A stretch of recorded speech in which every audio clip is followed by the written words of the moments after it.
Yang terakhir, jangan pernah merubah dawai Rasulullah SAW. Ini yang terakhir. Saya ini cerita di depan para habaib, ada Habib Rahman Ska, ada Habib Abdurrahman Bilwaki, ada Habib Fauzi Al-Haddad, semuanya para sepuh. Saya itu pengagum dawai Rasulullah SAW. Dan saya meskipun modern nggak pernah merubah. Misalnya begini, saya beri contoh. Kalau salah nanti ditasek. Orang kalau mau meninggal itu sama Nabi hanya disuruh nyebut Allah, Allah, Allah. Nabi tidak menyuruh berdoa. Karena berdoa itu bagi orang kebanyakan. Saya tidak bakas habaib, tidak bakas orang-orang yang al-mutahharun, bakas yang umumnya orang. Kalau Anda berdoa, pasti hati Anda, aku mandi tanda, doa saya makbul apa enggak? Sehingga Anda fi akhiri hayatika ada qalakun billah, Anda merasa tidak nyaman dengan Allah. Karena kamu berdoa. Kalau berdoa kan efeknya apa? Disembadani apa enggak, dikabulkan apa? Enggak. Sehingga terus kalau enggak dikabulkan, saya sudah sholat puluhan tahun, ngaji puluhan tahun, ternyata enggak ngefek karena enggak dikabulkan. Kalau GR dikabulkan, kamu kan punya reputasi yang masa lalunya juga apa ya tahu tak delok. Maksiat apa wae kita ya wis rodok tahu. Masih rodok tahu misalnya gak sampai zina ya delok. Bodoni ya sering. Tobat ya sering, supaya kholatu amalan sholihah wa akhiran apa? Jadi doa itu punya akibat kolak. Kolak itu kayak iya kayak enggak. Tapi kalau kamu bilang Allah, Allah saja, Allah elahul asmaul husna. Allah itu siapa? Rahman, Rahim. Allah itu siapa? Khairul ghafirin. Allah itu siapa? Arhamur. Sudah sampai kamu mati bilang aja Allah, Allah. Terus nyifati Allah. Makanya dawuh Sayyid Abdul Haddad, basyir bil wasfi, sudahlah kamu ingat Allah dengan segala sifatnya. Uzkuru wa dzikran katsiran. Lah kalau kamu doa nanti elingnya nasib kamu, bukan eling Allah tapi eling nasib kamu. Allah tidak nyuruh kamu eling nasib kamu, tapi disuruh eling Allah.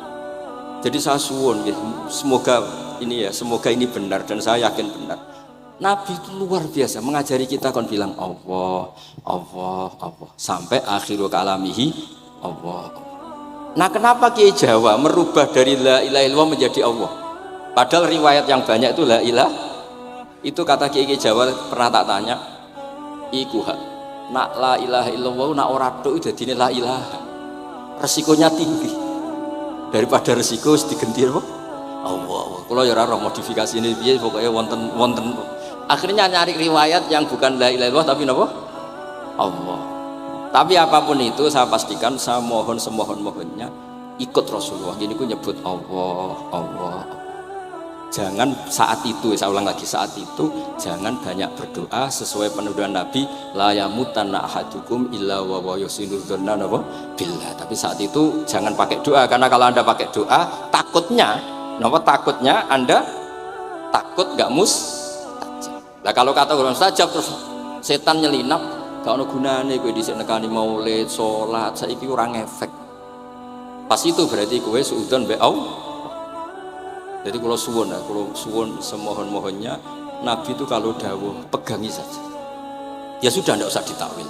Pokoknya harus mangkana akhiru kalami la ilaha illallah fi riwayatin Allah napa dakhalal jannah. Terus Nabi ngendikan, terus Nabi rangarah goroh, mosok Nabi ngendikan mesti fa itu fa jawab. Kalau ada fa-nya yang riwayat fa, kalau enggak ada pokoknya dakhalal jannah. Siapa menyelafatkan la ilaha illallah pasti dakhalal jannah.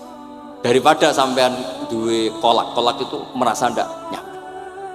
Sebab itu di banyak riwayat ngendikane man syaghalahu dzikri an mas'alati wa fi riwayatin an du'ai a'taituhu afdhala ma'utis sa'ilin. Orang yang sibuk ingat Allah, baik dengan Quran maupun yang lain, pokoknya sibuk ingat Allah sampai dia itu lupa meminta, itu akan saya kasih di atas permintaan orang-orang yang minta.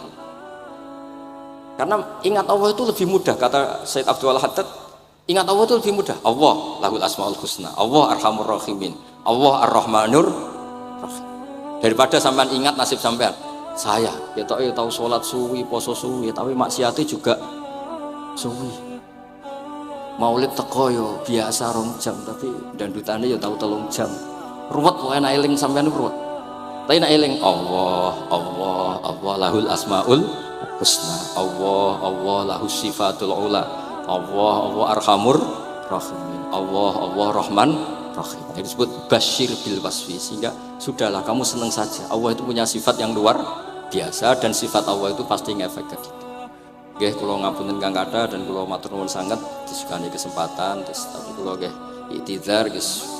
Boten pati wani kula teng mriki niki soalé kula kepen akrab Habib Rahman, kula insyaallah gadah takriran kitabnya Habib Abdul Qadir bin Ahmad, karena saya nyari padanannya itu gampang sekali, karena yang beliau ngendikakno itu kabeh itu masbuh ya, insibah, maksudnya terbentuk dari baca beliau yang sangat banyak. Terus kula niki mboten madoh basa-basi, tapi pancen zaman kula teng sarang, di antara foto yang saya pasang di kitab Ihya saya itu fotonya Habib Abdullah kalian Sayyid Muhammad. Dan saya sering dapat cerita dari guru-guru kita, dari teman-teman kita. Semoga barokah sedanten. Wassalamualaikum warahmatullahi wabarakatuh.